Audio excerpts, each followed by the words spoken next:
Hello दोस्तों, स्वागत है आपका एक नए क्लास में। यूपी एमएसपी के इस साल के पेपर में हैबर विधि, हार्डी-सूल्जे का नियम, पेप्टीकरण तीनों अपलोडेड है। ठीक है, हमने आपको एक डिस्क्रिप्शन में प्लेलिस्ट दे दी है। ठीक है, अभी बहुत सारी चीजें तो वहां पे नहीं आई हैं, लेकिन 2-3 दिन के अंदर बहुत सारी वीडियोस आपको अवेलेबल हो जाएंगी। नए हैं, चैनल को सब्सक्राइब कर लीजिए। चलिए शुरू करते हैं। देखिए, हैबर विधि वैसे ही इंपॉर्टेंट है। ठीक है, यूपी एमएसपी के पेपर में दे रखी है, नहीं दे रखी वो एक अलग चीज है, लेकिन अगर हैबर विधि आती है तो आपको लॉन्ग में 5 नंबर दिला सकती है बहुत आसानी से। और कितना सरल करके हमने यहां पे इसे लिख दिया है। ठीक है, देखिए N2 की H2 से क्रिया कराने पर, यही लिखा है हमने, औद्योगिक स्तर पर आपसे कहे अमोनिया के निर्माण की विधि, किसकी? अमोनिया के निर्माण की विधि, या फिर NH3, सारी बातें एक ही, अमोनिया कह लीजिए, NH3 कह लीजिए, अमोनिया की औद्योगिक विधि कह लीजिए, सारी एक ही बातें हैं। तो औद्योगिक स्तर पर अमोनिया का निर्माण इस विधि द्वारा किया जाता है। इसमें N2 की H2 से क्रिया करा के अमोनिया प्राप्त कर लेते हैं। बस भैया, इसमें उत्प्रेरक के रूप में कौन इस्तेमाल करते हैं? Fe, और वर्धक के रूप में इस्तेमाल करते हैं MO। ठीक है सर, तो हमने यहां लिख दिया, इस विधि में N2 की H2 से क्रिया Fe उत्प्रेरक और MO वर्धक की उपस्थिति में कराने पर अमोनिया प्राप्त होती है। तो N2 + 3H2, ये जो दोनों तरफ निशान लगा, इसका क्या मतलब है? इसे पढ़ते हैं उत्क्रमणीय या रिवर्सिबल रिएक्शन। ठीक है, मतलब इधर से इधर भी हो सकती है और इधर से इधर भी हो सकती है। NH3 यानी अमोनिया बन गई, साथ में बचेगी ऊष्मा। ठीक भाई, उसके बाद आपको इसका चित्र बनाना पड़ेगा, क्योंकि ये लॉन्ग में आएगा सर।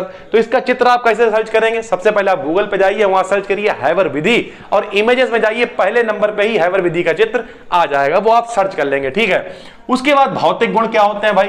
तो यह रंगहीन विशेष प्रकार की तीखी गंध वाली गैस होती है, जिसे सूंघने पर आंखों में पानी आ जाता है। इसकी प्रकृति क्षारीय होती है। आपने याद कर लिया, विशेष गुण पूछ रखे हैं। रासायनिक गुण क्या है?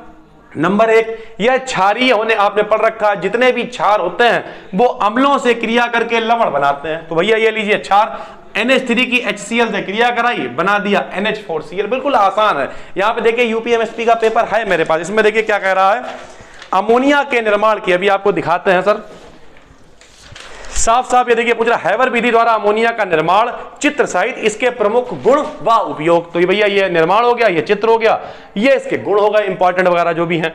यह सोडियम हाइपोक्लोराइड से क्रिया करके हाइड्रोजन बनाती है। तो भैया ये रही NH3, 2 NH3 के अणु लिए, सोडियम हाइपोक्लोराइड यानी NaOCl ले लिया, सोडियम हाइपोक्लोराइड।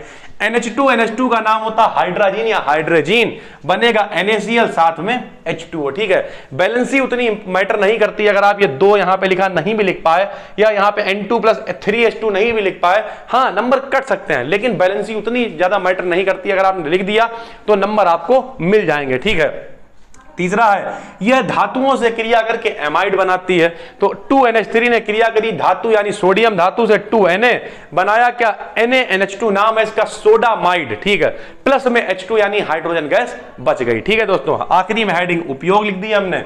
इसका उपयोग बर्फ बनाने में, विस्फोटक पदार्थ बनाने में और कृत्रिम रेशे बनाने में होता है। ये लीजिए सर, 5 नंबर की जुगाड़ हो गई। बहुत आराम से आपको 5 नंबर मिल जाएंगे, बिल्कुल सरल भाषा में हमने यहाँ पे लिख दिया है। ठीक है सर, उसके बाद एक मोस्ट इंपॉर्टेंट है हार्डी-सूल्जे का नियम। जिस हिसाब से इस साल इंपॉर्टेंट पेपर आ रहे हैं, उस हिसाब से बहुत इंपॉर्टेंट है, हार्डी-सूल्जे का नियम आना चाहिए। ठीक है सर, बहुत आसान होता है। स्कंदन शक्ति जो है वो संयोजकता पर निर्भर करती है, बस इतना सा है। इस नियम के अनुसार किसी विद्युत अपघट्ट की स्कंदन शक्ति संयोजकता पर निर्भर करती है। यानी 2 आपको चीजें याद करनी है, नंबर 1 स्कंदन शक्ति, नंबर 2 संयोजकता। तो क्या हो गया हार्डी-सूल्जे का नियम? स्कंदन शक्ति संयोजकता पर निर्भर करती है। सा से याद कर लो यार, सा से स्कंदन शक्ति, सा से संयोजकता, बस सा याद कर लिया, साथ भी कभी बहुत ही, सा याद कर लिया, हार्डी-सूल्जे का नियम हो गया। कैसे? जैसे भैया देखो, Na पॉजिटिव, इस पे 1 प्लस है, इससे ज्यादा कौन हो गया? Mg डबल पॉजिटिव, इस पे 2 प्लस है, Al ट्रिपल पॉजिटिव 3 प्लस है। यानी जिसकी संयोजकता जितनी ज्यादा, 1 प्लस है तो संयोजकता 1, 2 प्लस है तो संयोजकता 2, 3 प्लस है तो संयोजकता 3। यानी जिसकी संयोजकता जितनी ज्यादा, उसकी स्कंदन शक्ति भी उतनी ज्यादा। इसी तरीके से माइनस के लिए भी लिख सकते हैं, Cl के ऊपर 1 माइनस, SO4 के ऊपर 2 माइनस, PO4 के ऊपर 3 माइनस, यानी बढ़ते हुए क्रम में। ठीक है सर, फिर है पेप्टीकरण, ये सारे के सारे यूपीएमएसपी के पेपर में अपलोडेड है सर, ठीक है। वह प्रक्रम जिसमें किसी कोलाइडी पदार्थ के अवक्षेप में विद्युत अपघट्ट की मात्रा मिलाने पर कोलाइडी विलयन बन जाता है। सर जी ये कोलाइडी पदार्थ का अवक्षेप क्या होता है? अवक्षेप गाढ़ा गाढ़ा नाक जैसा होता है सर, ठीक है, और अवक्षेप में जब कोई विद्युत अपघट्ट मिलाते हैं तो कोलाइडी विलयन बन जाता है। यानी सरल भाषा में अवक्षेप से कोलाइडी विलयन बनना, ये देखिए अवक्षेप से कोलाइडी विलयन बनना, अवक्षेप से कोलाइडी विलयन बनना पेप्टीकरण कहलाता है। और जिस पदार्थ का प्रयोग करते हैं तथा मिलाए गए पदार्थ को पेप्टीकारक कहते हैं, ठीक है सर। यानी अवक्षेप से कोलाइडी विलयन बनना क्या कहलाता है? पेप्टीकरण।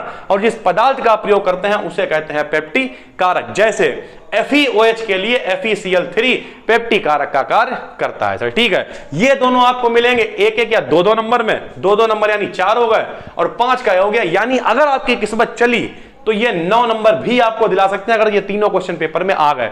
और अगर नहीं भी तो सर 5 नंबर का ये लॉन्ग है, ये आपके काम में आ सकता है, या फिर इनमें से कोई एक आता है तब भी 2 नंबर में आपके काम आ सकता है। डिस्क्रिप्शन में हमने एक प्लेलिस्ट दे दी है जिसमें लगातार वीडियो से बढ़ती रहेंगी जब तक आपका एग्जाम नहीं आ सकता। नए हैं चैनल को सब्सक्राइब कर लीजिए और प्लेलिस्ट को चेकआउट जरूर करिए, ठीक है। बायोलॉजी का पेपर लोगों ने 70 में 70 का किया है, यहां तक कि फिजिक्स में भी जो लोग पहले से फॉलो कर रहे थे 70 में 70 का पेपर वो करके आए हैं। उम्मीद करते हैं समझ में आ गया होगा। फिर मिलते हैं, तब तक के लिए धन्यवाद।